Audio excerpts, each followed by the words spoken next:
Deseábamos, y de qué manera, que entrara el otoño, pero que entrara de verdad, ese de cisco picón en chimeneas dando calor de hogar, ese patio emparrado mientras llueven hojas de tonalidades ocres y rojizas, mientras nosotros, alegremente, vaciábamos copitas de amontillado de la casa. Escribid, escribid y poned el mundo del revés, repetíamos como soniquete de entretiempo, una y otra vez, de entre líneas y de soslayo, sin que se notase.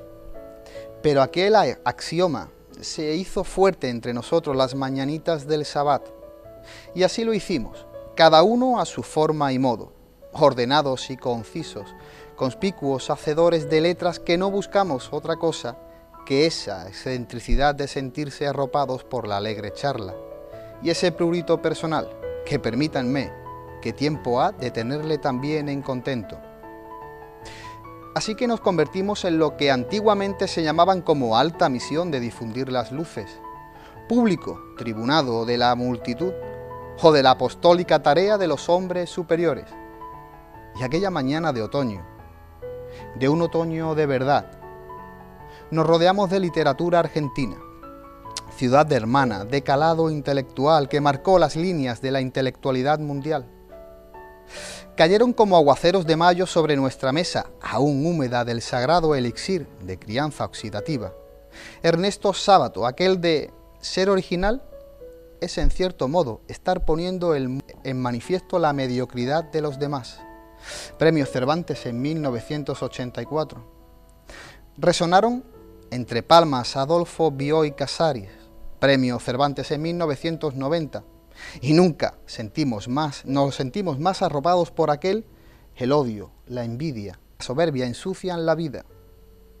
Imposible de no hablar de José Luis Borges, Julio Cortázar o Ricardo Piglia, entre otros ases de las letras contemporáneas de un país de calado. Y por qué no decirlo, de sus costumbres, de sus rincones, de su mar de plata, de sus mujeres, de sus calles con aroma a tango. Un tango inmortal, tan antiguo como el hombre, nacido con el primer dolor del alma, como leí alguna vez. Aquel patio se llena de voces extrañas. Las mesas se ocupan con ansias y apetito. Roto el momento, nos levantamos despacio, recogemos nuestros libros y nuestras ideas y nos marchamos zigzagueando hasta mejor ver, en nuestra memoria, la balada del loco. Aquel que dice: salís de tu casa por Arenales, lo de siempre, en la calle y en voz, cuando de repente, de atrás de un árbol, me aparezco yo. Mezcla rara de penúltimo Lingera y de primer polizonte en el viaje a Venus, medio melón en la cabeza, las rayas de la camisa pintadas en la piel, dos mediasuelas clavadas en los pies y una banderita de taxi libre levantada en cada mano. ¡Te reís! Pero solo vos me ves, porque los maniquíes me guiñan, los semáforos me dan 3 luces celestes y las naranjas del frutero en la esquina me tiran azahares. ¡Vení! Buenas noches a todos, mi nombre y quien os habla, Rafael Montaño García. Bienvenidos a Café de Levante. Y hoy en nuestra mesa, literatura y los nuevos proyectos de este final del 2017 y el 2018, que ya tenemos casi las puertas abiertas de par en par, de la Fundación Domínguez Lobato, y para eso se encuentra con nosotros su presidente, don Eduardo Domínguez Lobato. Amigo, compañero, muchísimas gracias y bienvenidos a este rinconcito tan conocido por ti en esta Baja Andalucía de Cultura. Rafael, muchísimas gracias a ti, a tu programa de Café de Levante. Esto es como estar en esa parra que tú has descrito en la herrería. Hemos pasado y pasaremos momentos muy bonitos y tú haces una recreación de cada invitado y de cada entorno literario y de cada ambiente para adornarlo y para que nos sintamos a gusto, que es verdaderamente mágico. Muchas gracias, Rafael. Amigo Eduardo, dicen que la lectura hace al hombre completo, la oratoria ágil y el escribir preciso. ¿No lo crees? Sí, claro. Leer nos domestica mucho. Fíjate que es muy difícil empezar a leer porque hay que acostumbrarse a tener un rigor, a tener paciencia, a tener cierto tiempo, a serenar tus otras inquietudes que no te distraigan, a centrarte en definitiva, ¿no? La oratoria es el arte de saber expresarte. ¿Cuántas veces hemos oído, sé lo que es, pero no sé explicarlo?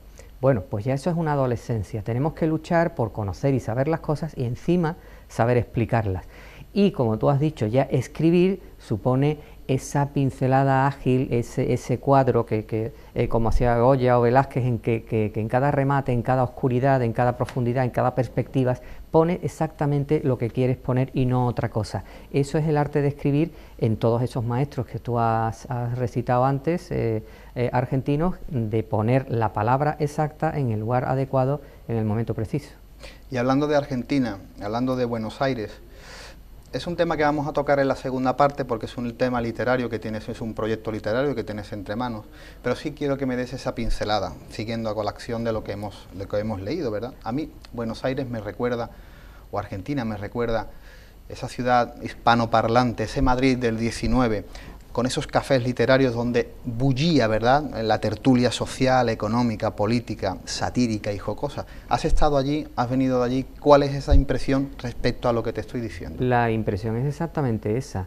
Buenos Aires tiene ese ambiente porteño porque realmente no es que esté en la costa, está en la entrada de ese río grande que es el Río de la Plata, que hace frontera entre Argentina y Uruguay, y no siendo propiamente costa, porque lo que hay es un puerto, la costa ya está en Mar del Plata más abajo, pero ese Río de la Plata es verdaderamente un buñidor de unos sentimientos porteños, y Buenos Aires efectivamente Argentina tiene una antigüedad verdaderamente breve, ¿no?, de 200 y pico años. En realidad todos esos próceres, esos padres de la patria, como puede ser José Martín o Belgrano o Mitre, toda esa gente son militares, profesionales, políticos, gente de la cultura que se formó en España y en Madrid concretamente. Y luego arquitectos, ingenieros, con los cuales se ha reproducido una ciudad a lo grande, pero con unas reminiscencias españolas y madrileñas bárbaras. O sea, que parece que estás por la Gran Vía, por la Castellana, por la calle Goya o Velázquez, y te da la sensación de que es una recreación de España, ¿no?, y de Madrid concretamente, y es porque es muy madrileña y muy española. Claro. Bueno, hay un tema importante, en este caso para la ciudadanía de Sanlúcar y en este caso para el proyecto también de Fundación Domínguez Lobato, que es la nueva serie de sellos que han salido a la luz. Ha salido en este caso Tenerife y Cabo Verde. Sí. No se cierra, por supuesto, el ciclo, ni mucho menos, pero sí hay un abanico importante de sellos y estos se han presentado en el Ateneo de Sevilla. Sí. Háblanos un poquito de esas dos nuevas remesas de sellos, Cabo Verde y Tenerife, y cómo ha sido esa presentación en el Ateneo de Sevilla, que, bueno, he sido partícipe contigo y sí puedo dar fe de que ha sido una experiencia muy entrañable, muy bonita y muy positiva. Los sellos, como tú dices, los que estamos rememorando, que precisamente en el vuelo América va con toda la línea y toda la trayectoria de ese viaje que hizo la expedición de Magallanes Elcano. Es curioso que se van repitiendo los posicionamientos y las trayectorias entre Tenerife, Cabo Verde, luego ya se lanza hacia el Cabo de San Agustín, que es el primer avistamiento del que habla Pigafetta, y ya luego empieza a recorrer la costa de Brasil hasta llegar a Buenos Aires antes de bajar al cono chileno, ¿no? Los sellos, claro, lo que estamos es reproduciendo ese mapa mundi que se hizo a partir o posteriormente a la Vuelta al Mundo y que va puntualizando tanto las escalas como los avistamientos, es decir, donde verdaderamente fondearon las 5 naves y luego las que iban quedando a lo largo de todo ese trayecto, y también los avistamientos, es decir, lo que Pigafetta y otros marinos iban lanzando, iban reconociendo o iban descubriendo unas posiciones geográficas en las cuales no fondearon, pero a nosotros a la hora de repartir esa ilustración a modo de sellos nos parece interesante no solo hacerlo en función de las escalas, sino de los avistamientos, con lo cual al final de esa trayectoria, que ya lo hemos hablado alguna vez, que puede estar en el entorno del 2020, si pasado el 2019, ya la Fundación haya lanzado toda esa colección correspondiente a la ruta completa de la navegación de la Vuelta al Mundo, con los avistamientos y las escalas de todos los sitios por donde se fue desempeñando, y tener ese documento gráfico y de colección en formato sello que tiene curso legal, como tú sabes. Pero sí, también hay un anexo, una pincelada, porque ya no solamente son los avistamientos y en este caso las posiciones que se reseñaron en las cartas de navegación, sino también hay otros bueno, en este caso los vinos de Jerez, hay otras Claro. reminiscencias también, otros toquecitos económicos y sociales y de efemérides que también van a entrar en esa colección. Claro, lo que interesamos es divulgar. Para divulgar conviene muy mucho recordar cuál fue la aventura a través de esa trayectoria náutica y también qué idiosincrasias, qué maneras de pensar, qué otros entornos influyeron en esa navegación. Como tú bien han dicho, en esas bodegas iba vino viejo de Jerez y como expusiste divinamente el lunes en el Ateneo de Sevilla, cuánto era el importe, que lo cifrabas en 60.000 euros, el importe de vinos viejos que había en esas bodegas para todo el viaje. Y otro asunto no menos importante, por la repercusión que tuvo en todo el descubrimiento de América y en el posicionamiento, en las cartas y en los documentos, es el Archivo General de Indias de Sevilla. Claro que eso también debe aparecer en la colección y a lo largo del propio viaje aparecerán sellos que, como tú dices, sin ser avistamientos y sin ser propiamente escalas del mismo, sí nos van a dar una orientación de qué se encontraron. Por ejemplo, en la Patagonia no es simplemente decir que se descubrió el Estrecho de Magallanes, sino que qué ocurrió cuando se encontraron con esos patagones, qué sintió la tripulación o los marineros cuando se dieron cuenta de qué tipo de gente podía haber en esas islas. Claro. Y por otra parte, como tú también sabes, esto es una labor de embajada, o sea, los sellos no simplemente se trata de hacer una colección, que también, de divulgar las rutas, que también, sino hacer un efecto llamada de todos los sitios, de todas las naciones, de todos los continentes y de todas las asociaciones y de todas las entidades culturales que pueden decir cuando tengamos la posibilidad de aproximar esa ruta virtual por nuestras posesiones intelectuales o asociativas, también a lo mejor queremos tener un sello nosotros y nos proponen que se incluya un sello, es decir, que si llegamos a Buenos Aires a lo mejor no solamente tiene que haber un sello dedicado al Río de la Plata, sino que puede haber otras instituciones que digan yo también quiero que aparezca un sello de lo mío, con lo cual se abre horizontalmente la colección y no tiene que seguir solo la línea vertical del viaje. En este caso nos situamos a las puertas del Ateneo de Sevilla, sí.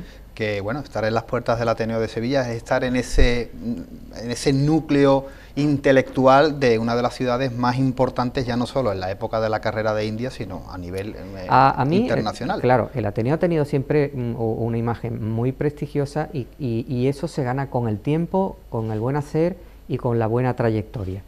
El Ateneo, igual que los antiguos foros y los dromos griegos, lo que significa es que cualquier posicionamiento o cultural o ideológico o asociativo o de investigación es un sitio que te representa como si fuese una catedral en el cual te dejan exponer y te escuchan con la máxima educación y con el máximo interés, porque esa es la verdadera intelectualidad, no el que cree arrimarse solo lo que le conviene o solo lo que forma parte de su tendencia, sino ese foro donde todo el que tenga algo que decir, que proceda de la investigación, de la cultura o de algún campo del saber, tenga un sitio donde pueda manifestarlo y se le acoge. Claro, no simplemente que te den un atril y un micrófono y te quedes solo, sino que también genere interés a ver qué dicen, qué es lo que traen estudiado y cómo lo exponen.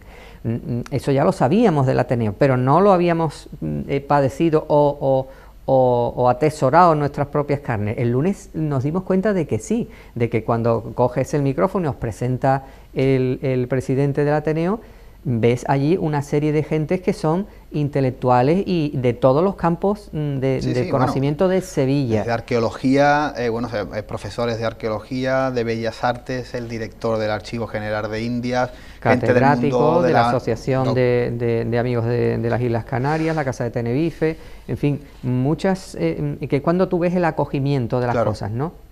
Y eso es digno de mención por una razón, porque nosotros, en los sellos, se habla claramente y perfectamente que salió el 20 de septiembre de Sanlúcar de Barrameda y volvió el 6 de septiembre a la bahía de Sanlúcar de Barrameda. Dicho esto, también soltamos unas pinceladas diciendo que los salarios se pagan cuando la expedición sale a la vela, que es en Sanlúcar de Barrameda, dato principal para saber a partir de cuándo hay que contar la vuelta al mundo, cuando la gente empieza a cobrar, parece un dato fundamental. Segundo, que si la expedición parte en agosto desde Sevilla, viene río abajo, pero no con los capitales con los capitanes, y Magallanes, aún así, después de teóricamente haber salido las naos de Sevilla y río abajo, vuelve a otorgar su testamento a Sevilla, quiere decir que él tampoco da por iniciado el viaje. No Claro. tiene sentido que tú comiences un viaje y te bajes a la mitad, vuelvas a otorgar testamento y te vas al inicio. Luego, otro hecho es que Magallanes otorga testamento en fecha posterior a la que en Sevilla se dice. Y la tercera y fundamental, digo a grosso modo, es que Juan Sebastián Elcano le escribe la carta al rey Carlos V y le dice que ha llegado a la bahía de Sanlúcar de Barrameda y le cuenta la expedición. Luego, esos son detalles y pinceladas que hacen ver que para nosotros la fecha histórica se trata de revelar historia, no de formarse una aventura medio inventada. No es tal una novela, sino una historia. Y eso lo expusimos en Sevilla, con toda la educación del mundo, y que los que tengan otras razones, pues que también saquen los documentos. Cuando te dejan exponer documentalmente e históricamente estos detalles del por qué en los sellos, en la parte vertical de todos y cada uno de los sellos aparece 20 de septiembre Sanlúcar, 6 de septiembre Sanlúcar, es por algo, y nosotros reivindicamos que nuestro sello pone eso. Esos países contribuyan porque tienen su sello y es su patrimonio, en este caso inmaterial, a la hora de colaborar con Sevilla y con Sanlúcar en la primera vuelta al mundo. Todos somos partes de la primera vuelta al mundo a la hora de unificarnos entre Sanlúcar y Sevilla en ese 2019, que lo tenemos ya estamos casi en año nuevo, a un año vista.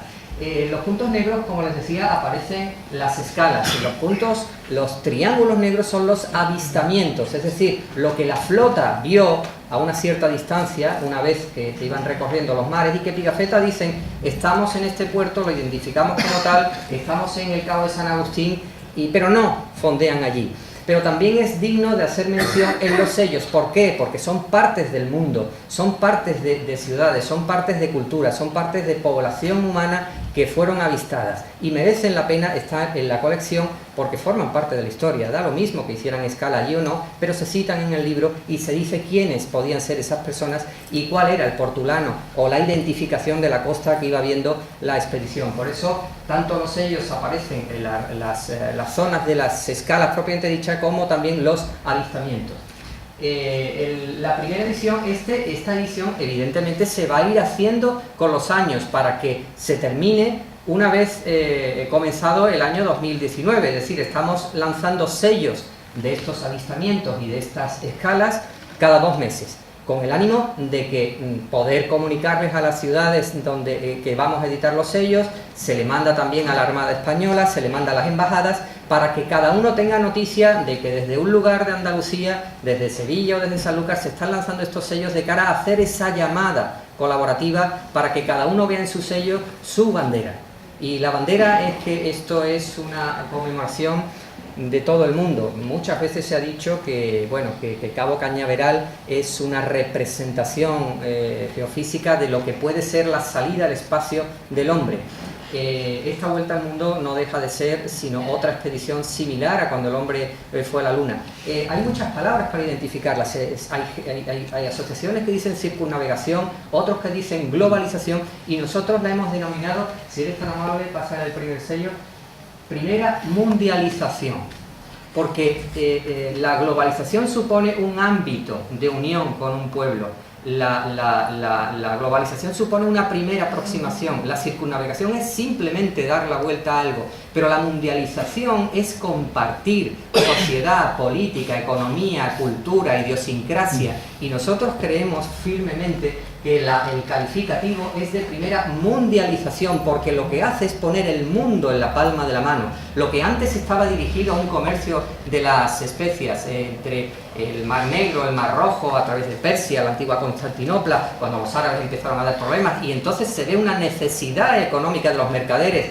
y ya Venecia no puede hacer ese tráfico a través de Persia, aparecen esas necesidades. Luego, igual que estamos ahora padeciendo una crisis y aparecen necesidades y el ingenio se despierta, esta primera vuelta al mundo no es sino que la Corona de España sabe que tiene que tomar medidas para hacerse cargo de una ruta que le va a proporcionar mucha riqueza y ponerse... Y sobre todo un dato muy interesante que no podemos obviar es la figura de Antonio de Pigafetta, que es el único testimonio, claro, que está en ese libro y que en ese barco, y que escribe verdaderamente, bueno, él no es un marinero profesional, verdaderamente entra exactamente, en la expedición. También llevábamos el libro y el presidente del Ateneo tenía allí también su libro a mano.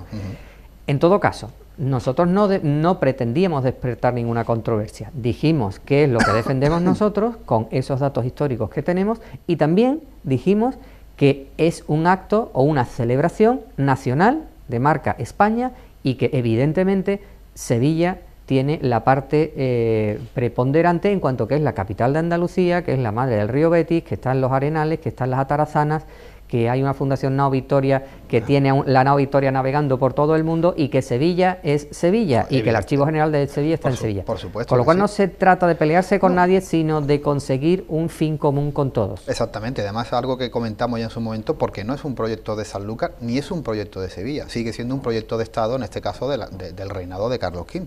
Exactamente, por supuesto. Simplemente que hay dos ciudades que se miran al mismo río y que tenían un papel fundamental porque estaban estratégicamente en el sitio que tenían que estar. Eso es.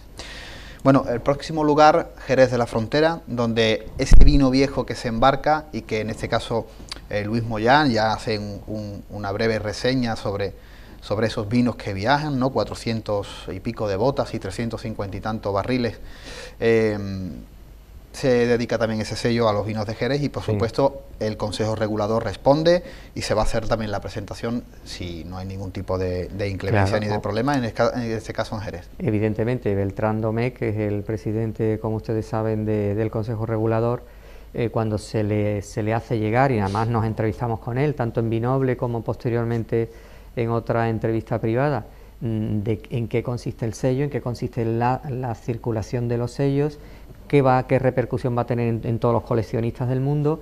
Y claro, un sello con la denominación Vino Viejo de Jerez, como tú describiste perfectamente, esos fondos oscuros, si quieres, repítelo, porque yo no seré capaz de decir qué es lo que decías de la copa, de tal, es decir, la iconografía del sello, ¿no? Bueno, la iconografía, fondo negro, yo creo que esteriliza mucho el sello, sobre todo porque la figura de la copa es algo que hemos hablado cuando hemos hablado de vinos aquí en Café de Levante, que es algo muy normal.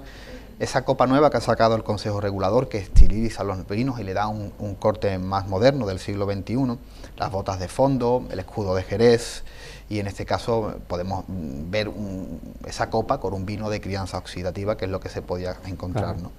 Yo creo que el sello... Entonces Beltrán, al ver eso, al ver cuál es la divulgación de ese vino, que verdaderamente era vino viejo de Jerez, y bueno, eso es lo que está puesto en el sello. Y efectivamente él nos ofrece que se pueda hacer la presentación de la colección, depende del tiempo en el que se haga, si se hace en enero o en febrero, tendrá más número de sellos editados, claro, ¿no? Con lo cual ese es un sitio espectacular, por lo que significa en Jerez, por lo que significa respecto al nivel organizativo del vino, y por lo que significa también de escenario para nosotros, ¿no? Para la Fundación Domínguez Lobato, que es un sitio verdaderamente entrañable a la hora de exponer este proyecto. Y dentro de Fundación Domínguez Lobato hablamos un poco de las atalayas, ¿no?, individuales, quizás dentro del patronato de los patronos, ¿no? Sí. Desde Rafael Pacheco, desde José María Hermoso, desde mi persona, desde la tuya.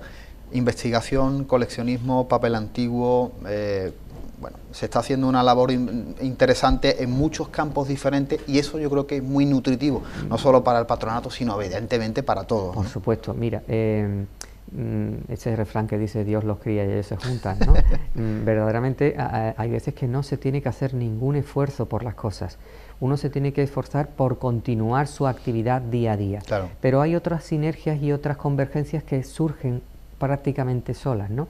Es decir, que hay un efecto asociativo muy natural y hay un efecto de atracción cuando uno va caminando y hace el Camino de Santiago, probablemente terminas charlando con gente que se une, tú te unes a ellos, ellos se unen a ti, termina. Y esto no es sino lo mismo, así, cuando nos reunimos y tomamos el vinito en la herrería, ya parecen verdaderamente en reuniones ad hoc, cuando en realidad estamos tomando un vinito, pero ya hay una aproximación de gente que sabe que estamos hablando o de tus colecciones o de los libros antiguos que se rescatan o de las encuadernaciones o de todas las colecciones, la investigación, o cuando Chema nos habla de las investigaciones, de las fotos que estáis rescatando, de los artículos que estáis preparando, cuando Rafael Pacheco se lanza a contar todo lo que sabe al respecto de las especies, de las contaminaciones, de las posibles plagas, de las prevenciones, y se siente a gusto, como él nos ha dicho muchas veces.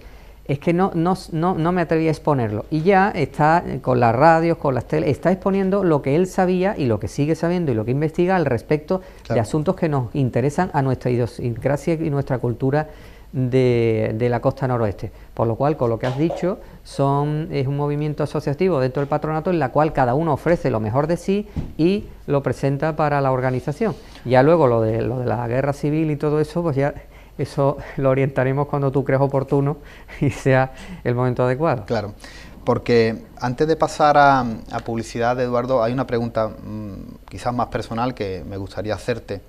La verdad es que a todos nos cogió de improviso la muerte del amigo Francisco Pacheco. En este caso tú compartiste más que charlas con él, ¿no? Y proyectos de ciudadanía y proyectos para engrandecer quizás este quinto centenario. Fue un duro golpe para todos, ¿no crees? Fue un duro golpe porque Paco era muy visceral, pero también muy cercano, muy auténtico y muy constante. Es verdad, yo lo conocí a través de su hermano, de Rafael Pacheco, me lo presentó en una boda y me dijo, mira, Eduardo, viene mañana a esta boda un hermano mío, mi hermano, y quiero que os conozcáis porque también es una persona con mucha iniciativa y que sabe mucho de esa historia de Sanlúcar y todo eso. Y desde el año 2010 que yo conozco a Paco, ha sido una cercanía espectacular. Es decir, que estamos casi todo el día hablando, mandándonos mensajes, charlando e intercambiando opiniones y fraguando lo que luego fue la constitución de la Fundación Puerto de América. ¿Por qué? Porque al principio él me trasladó toda esa necesidad de empezar a reivindicar el proyecto de la Vuelta al Mundo. Yo de Magallanes y Elcano, sinceramente, recordaba lo que había estudiado en el bachiller y en el colegio, nada más. Y él me fue mandando cosas interesando total, que en esa época él estaba metido en el Círculo de Artesanos. Y me propuso que junto con la Fundación Domínguez Lobato y el Círculo de Artesanos se empezaran a hacer los actos de conmemoración, de entrega de premios a la cultura y a la historia. Quiere decir que los dos primeros años, edición número 1 y edición número 2, esos premios a la cultura y a la historia se hicieron entre Fundación Domínguez Lobato y Círculo de Artesanos. Eso es la historia y eso está ahí. Es decir, que si queremos rememorar la historia de hace 500 años, bien merece también recordar la de hace 7. Claro. No tiene sentido que intentemos sacar cédulas y papeles de hace años y no los de aquí. A partir de ahí, yo también le recomendé a Francisco, a Paco, que su iniciativa era tan espectacular que ni siquiera yo con Domínguez Lobato me atreví a llevarla adelante, porque era una historia muy personal, muy auténtica y muy dedicada expresamente. Y le propuse que se creara una institución dedicada exclusivamente a la promoción y conmemoración del quinto centenario. Y eso se hizo. Él decía que su nombre mágico era Sanlúcar, la Puerta de América, y por eso la razón social o la denominación fundacional se pidieron los permisos oportunos. La Constitución no fue nada fácil, luego se ven los papeles y todo muy bonito. La Constitución no fue, llevó muchísimo proceso hasta que por fin se firmó y se inscribió en el registro de fundaciones y en el rectorado de Sevilla, y él quiso que se llamara Fundación Puerto de América, es decir, que estaba hecha ad hoc para él, igual que los estatutos. Yo se los preparé ad hoc para que el presidente fuese Francisco Pacheco, porque se lo merecía, porque era su fundación y porque la idea era auténtica y genuinamente suya. A partir de ahí, cuando la fundación cogió ya su velocidad de crucero, yo le dije, Paco, yo necesito sacar la Fundación Domínguez Lobato porque es la que lleva el nombre de mi padre. Y bueno, empezamos a tener en cuenta eso, que él tenía que sacar a Puerto América y yo no. Esos 2 últimos años charlábamos muchísimo más de lo que la gente cree. Me preguntaba cosas y yo le preguntaba cosas muchas veces al día. Cuando tú dices, cuando él desaparece, a mí me parece increíble desde el punto de vista que esa persona que está permanentemente en la sociedad sanluqueña, ya no solo en la Gitana, ya no solo en la Plaza de San Roque, ya no solo en la Plaza Cabildo, ya no solo hablando con el alcalde del ayuntamiento, ya no solo con nosotros, en todos los medios, en todas las redes sociales, haciendo sus artículos, sus ediciones, sus conferencias por todas partes, era omnipresente, con una dedicación absoluta. Y de pronto me dice Rafael que su hermano, preparando las cosas para irse ese fin de semana al Rocío, le ha entrado algo y se ha muerto. Verdaderamente eso es patético, porque no sabes si verdaderamente estamos hablando del mismo Francisco o puede haber alguna confusión, pero es que te lo dice Rafael y te llama y te lo dice diciendo, y tengo que colgar. Esos momentos son angustiosos. Difícil, ¿verdad? Lo vivimos todos de una manera, bueno, muy, muy triste, porque sí es verdad que tenía proyectos con todos. Con todos. Con todos. Eduardo, si te parece, pasamos unos minutos a publicidad y seguimos charlando. Y bebemos un poquito de agua porque el final ha sido también... Amigos de Café de Levante, volvemos en unos minutos.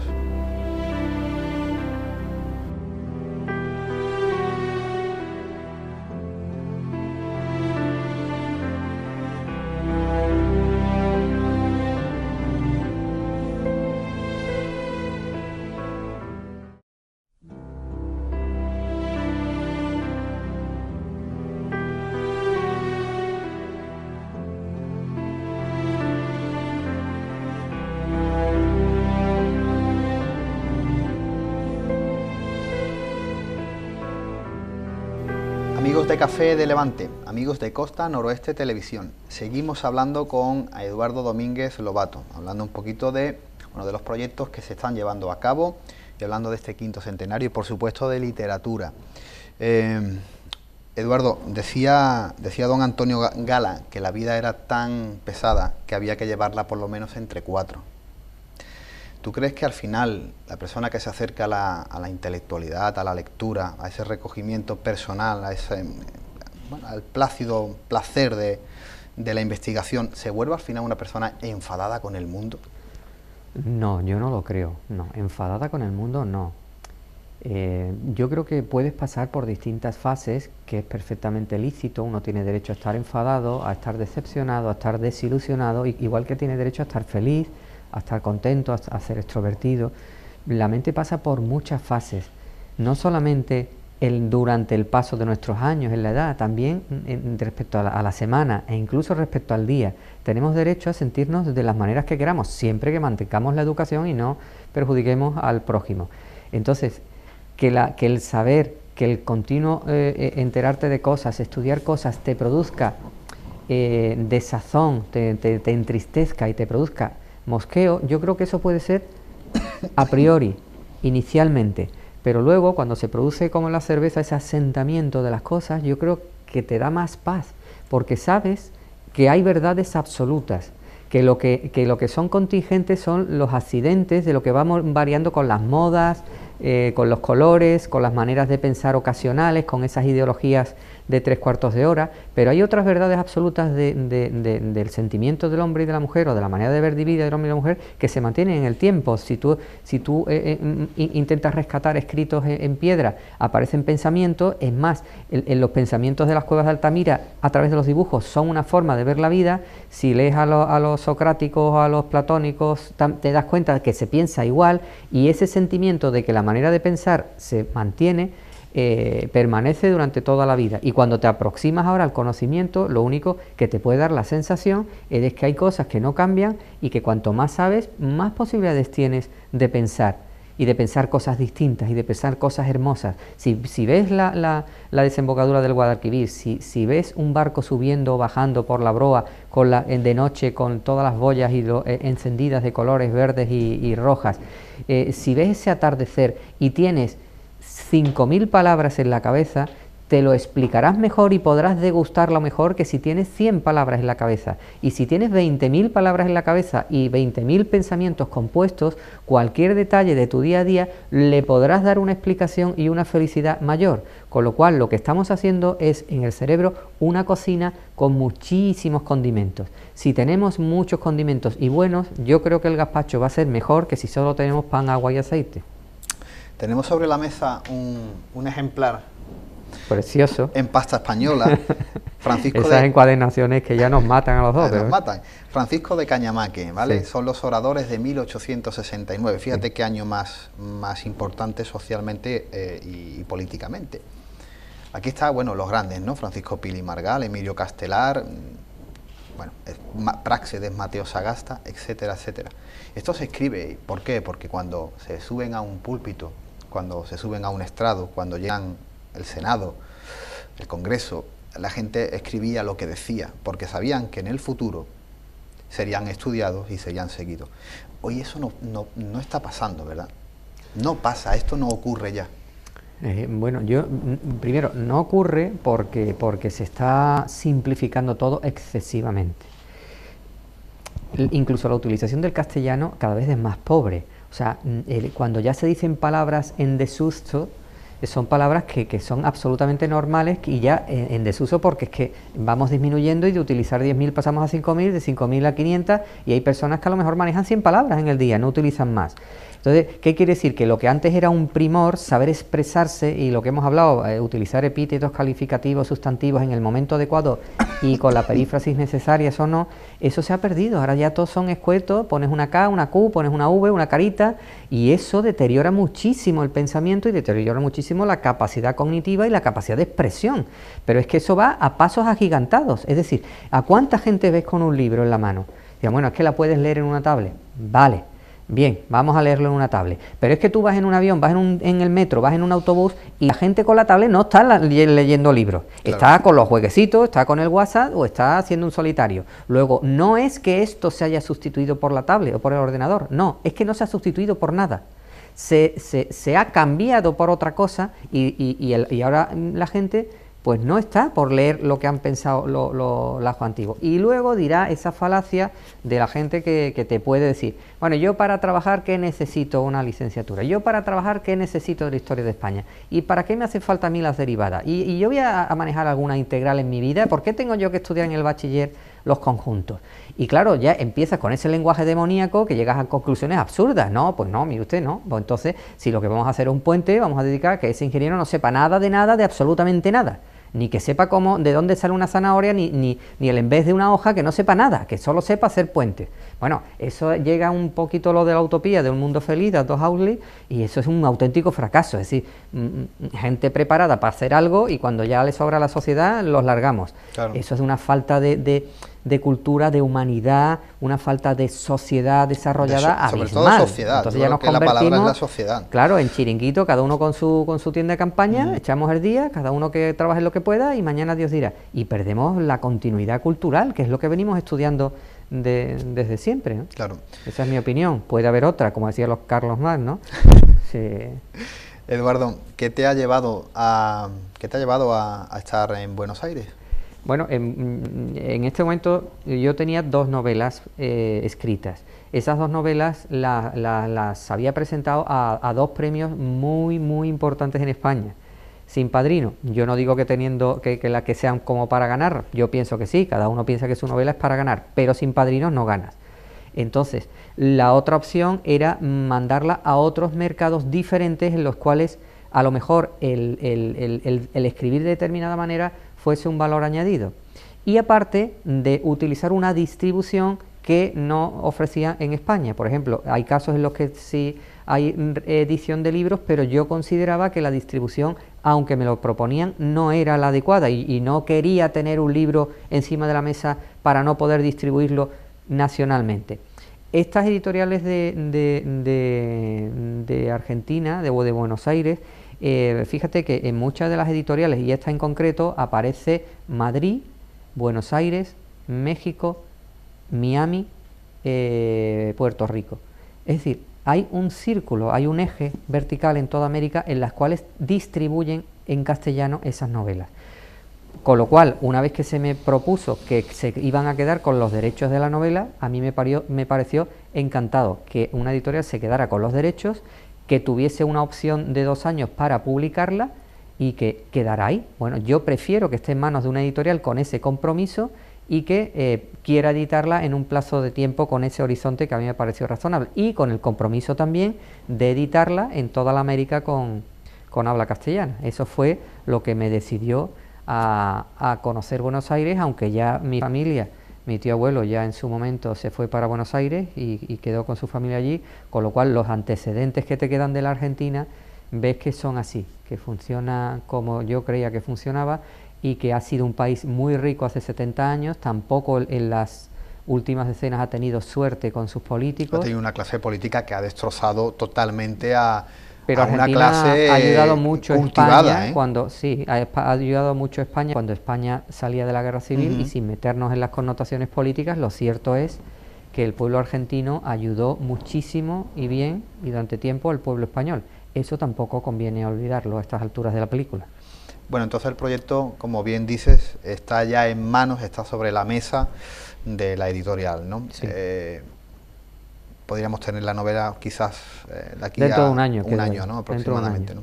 Sí. ¿Cómo has visto, bueno, cuáles son las diferencias culturales e intelectuales que puedes ver entre Buenos Aires y España, o entre Argentina y España, Buenos Aires y Madrid, etcétera, etcétera? Bueno, a mí me ha parecido fascinante cómo tienen planteadas las librerías. Hay muchísimas librerías y además con unos formatos muy acogedores. ¿Por qué? Porque hay mucha gente que no solamente va a comprar el libro, sino que va a degustar el libro. Y si te digo degustar es porque hay zonas, hay livings, hay ambientes preparados para que la gente se compre, se siente antes de comprar el libro o después de comprar el libro, pueda pedir una cerveza, pueda pedir un mate, pueda un aperitivo, y está disfrutando no solo de la librería, de su libro comprado por comprar, y degustando algo para disfrutar. Entonces, algunas son de 2 plantas, otras tienen 3 y en la terracita también se va la gente a leer. Es decir, es un formato de librería que ves que hay un mercado que responde. Es decir, que hay mucha gente deseando comprar libros y adquirir literatura, sea la que sea.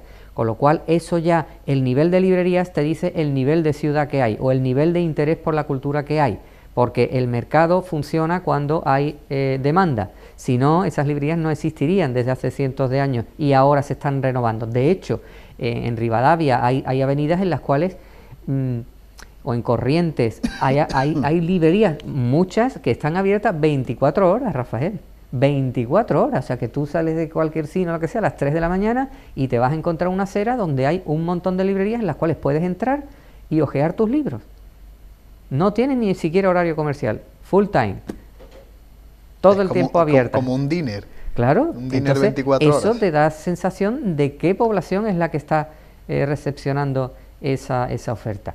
Y por lo demás, bueno, el porteño, los tangos, esa manera de idiosincrasia, como rasgan, que es muy, yo creo que es que esa letra del fandango, esa manera de expresar unos sentimientos a través de esos versos tan poderosos, tan auténticos, tan vividos, o sea, no simplemente son versos bonitos, son versos vividos, desgarradores, ¿no? Que te proponen cosas. También es verdad que el habla, en ese caso, el habla en Argentina tiene ese qué sé yo, ¿verdad? Entonces, cuando se combina con bonitas palabras o una poesía bueno, claro, enigmática con ese encanto. Bueno, ese encanto también lo podemos tener nosotros, sí, es decir, a mí me fascina, es lo exótico, claro, y es también el acogimiento que puede tener un verso cuando lo oyes con ese acento ya no argentino, sino porteño incluso, ¿no? El propio casco de Buenos Aires, ¿no? Que aquí ese de la calle. Entonces, en la manera en la que tú dices de la calle, ya saben si eres extranjero, evidentemente, o eres de Santa Fe o de Mendoza, o eres porteño, o eres de Buenos Aires, ¿no? Por ese énfasis del acento. Bueno, eso también lo tenemos nosotros, es decir, que lo que ocurre es que cuando uno sale a un entorno que desconoce en principio, hay esa fascinación, porque hay cosas que tú crees que son muy bonitas y que aquí no se tienen o se han perdido, y otra parte es pues esa fascinación de lo que ves que te encaja y que tiene sonoridad, que tiene musicalidad. Hay muchos escritos que no simplemente son buenos literariamente por el contenido, sino por la forma, por la musicalidad que tienen las palabras. Entonces, la manera de poner unas palabras u otras, los sinónimos, quiere decir que a lo largo de la lectura, a lo largo de la dicción, van cogiendo una música y hay textos que te suenan muy bonitos también por lo que dicen, pero cómo se dice, la memoria auditiva que te deja el texto por las palabras y por el acento que has utilizado. Entonces, por eso hay textos que a lo mejor tú lo puedes decir hacia personajes que no te entienden mucho, pero que sí se quedan con una percepción agradable de lo que han oído, y es por la musicalidad del lenguaje. Y eso también hay que aprovecharlo. Bueno, yo particularmente estoy leyendo ahora, yo he descubierto a Ramón de Mesonero. Mira, Ramón de Mesonero es un gran conocido, evidentemente, porque es un ilustre de las letras, ¿no? Está aquí, ¿no? No, en este caso no, porque es política. Ajá, vale. Pero estamos hablando de bueno, un ilustrado, ¿no?, del 19, que en este saca el semanario pintoresco español en 1834, haciéndose a la saga de las grandes revistas literarias del momento. Y ya no solo eso, sino que es el cronista de la Villa de Madrid y el bibliotecario por excelencia de la Villa de Madrid. Cuando coges el curioso parlante, que el curioso parlante es muy significativo porque lo que habla es del día a día del Madrid del año 36, del año 37 del siglo XIX, pero lo hace de una manera tan cuidada, o sea, porque lo mismo que nosotros podemos escribir bonito en el siglo XXI rescatando dichos, palabras o parafraseando a otros escritores para adornar nuestro texto, él lo hacía en este caso con bueno, Quevedo, con evidentemente Miguel de Cervantes, etcétera, etcétera, ¿no? Calderón de la Barca, cuando utiliza todo eso, ya no solo escritores nacionales, sino sobre todo también muchos extranjeros, ¿no? Mucha filosofía. El texto está contando algo que ahora evidentemente tiene 200 años o 170 años, pero en su momento era algo contemporáneo, pero lo está haciendo con una teatralización de los textos antiguos. Sí, sí, evidentemente. Bueno, pero esa es la riqueza, ¿no? Es el poder manejar muchos palos, ¿no? Sí, los aficionados al golf, yo no soy aficionado y menos jugador, pero es un símil importante. Los palos de golf son importantísimos a la hora de saber qué palo tienes que utilizar en qué momento determinado, pero para eso tienes que tener 20 o 30 palos.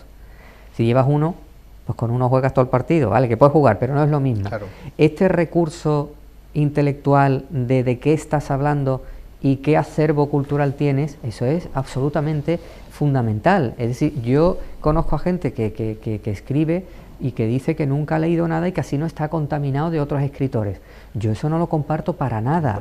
Es decir, que la contaminación, entre comillas, para el creador es el riego, es el abono. Es una riqueza. Exactamente. Entonces, con todo ese mimbre, tú haces un cesto distinto. Es como si un pintor actual, contemporáneo, dijera que no tiene que estudiar a los clásicos, que no tiene que estudiar a Goya, que no tiene que estudiar a Cervantes, claro, que no tiene que estudiar las perspectivas, porque ahora se pinta de otra manera. Bueno, bien, pero Picasso tiene una fase absolutamente rigurosa y ortodoxa, y a partir de ahí empieza ya a crear y a desvariar en su mundo artístico, pero hay que partir de cómo se pinta correctamente. Entonces hay que partir de cómo se escribe de manera magistral desde el tiempo que tú quieras.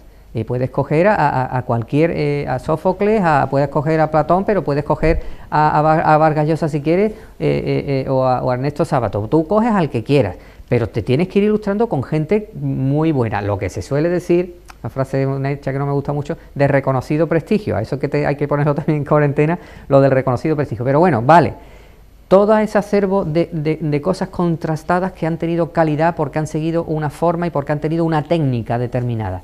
Eso, en cualquier rama de saber, es fundamental. Tú te tienes que impregnar de eso, y cuando te impregnas de eso, lanzas tu mensaje.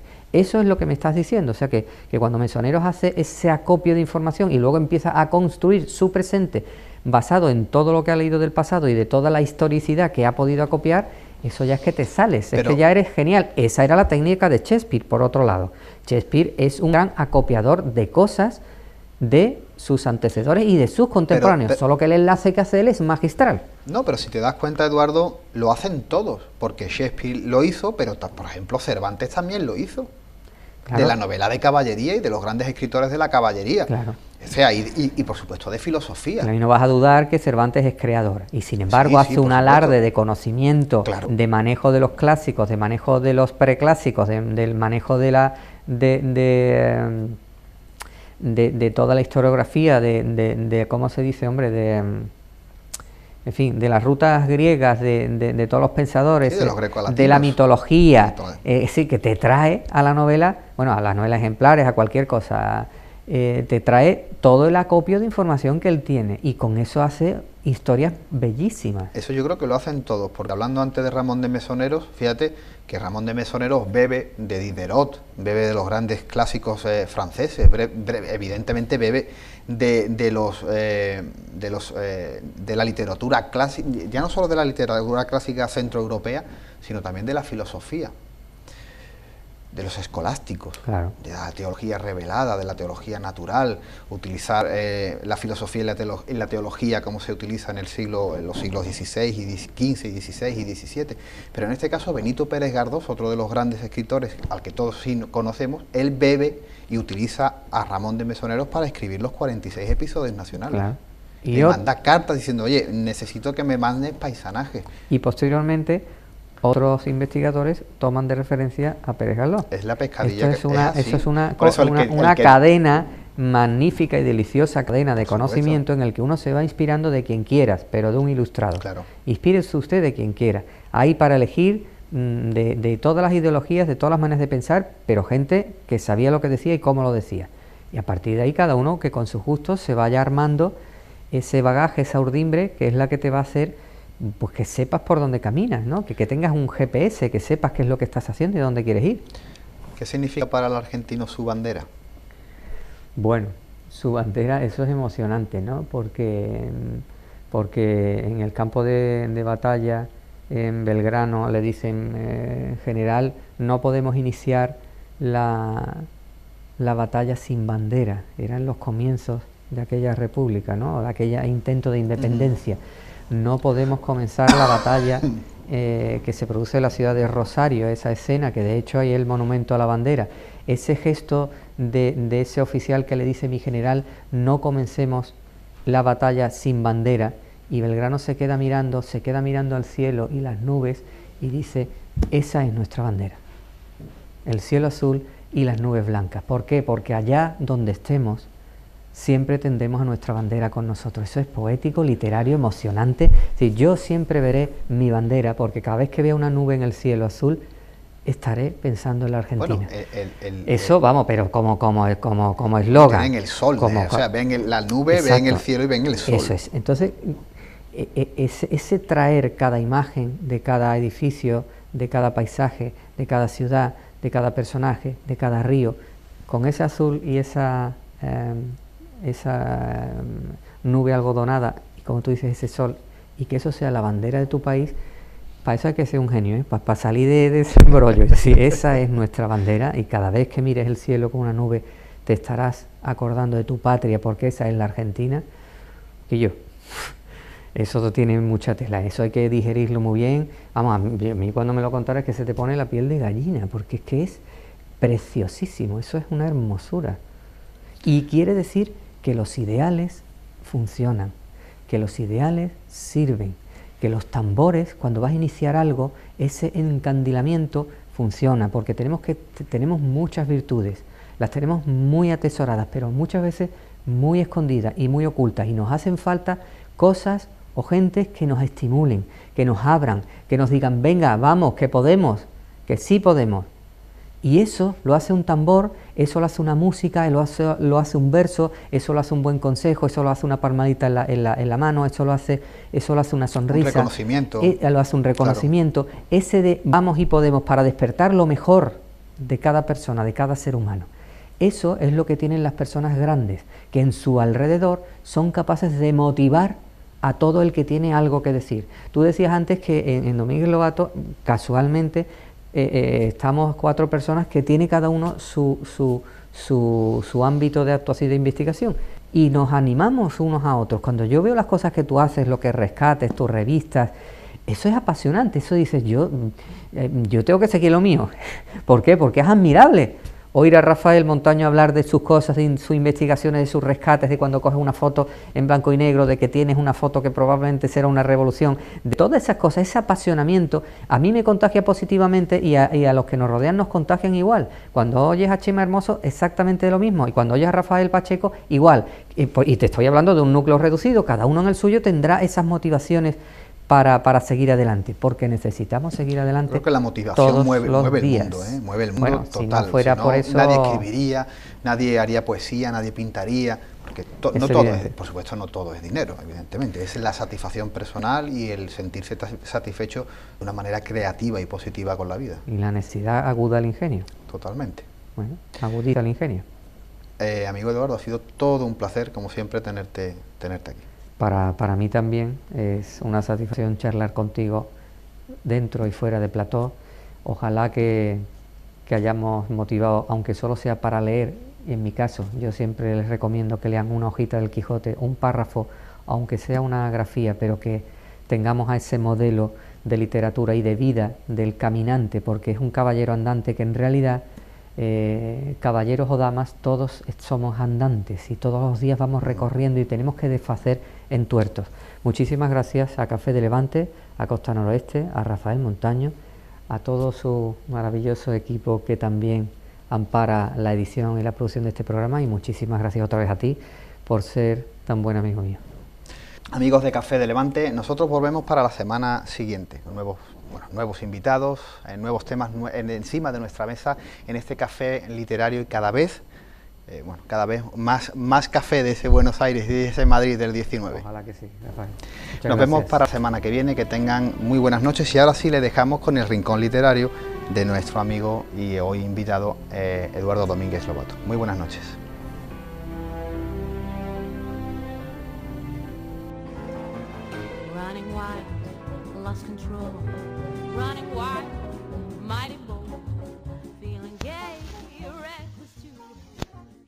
La tristeza.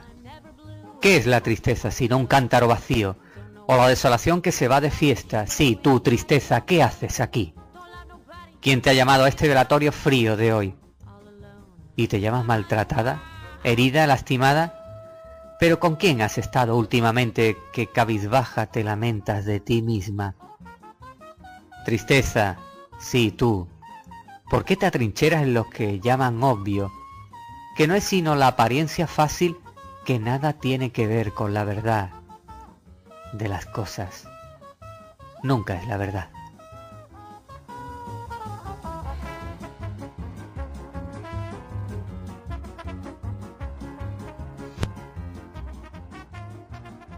¿Y ahora? Ahora allí, sí, llama a 1000 puertas, pide asilo, pide ayuda. Y plagia a la razón. Con silogismo de 3 al cuarto, compón tu verdad, manca y tuerta, sí, y vístete de una razón desvestida, y sí, disfruta de tu particular anomalía, yo aquí quedo, en el remate de cualquier galimatías que trastorna al saqueado buen juicio y entendimiento. ¿Y ahora? Sí, ahora podréis soltar lágrimas, tristeza, os equivocaréis. Podréis lanzar los cuchillos de la insatisfacción y de vuestra propia impotencia. Os volveréis a equivocar. Podréis desnudamente flagelar a las desplomadas carnes de cualquier triste caballero a los pies de su molino. Os volveréis a equivocar. Que no se escribió en la noble página de esa manera recta que buscáis, sino torcido en los renglones, para no dejarse contaminar con lo obvio, que no es sino la más perezosa y holgazana de las conclusiones, porque si fuera por lo obvio, la inteligencia y el buen discurrir sobre las cosas sería una verdadera inutilidad, y no lo es justamente todo lo contrario. Así que cuando escuchéis a alguien escudarse en lo obvio, salid corriendo, porque lo obvio no es sino la justificación de la más infame de las perezas, por no querer descubrir la verdad. Así de fácil, aunque no guste escucharlo. Les habló Eduardo Domínguez Lobato.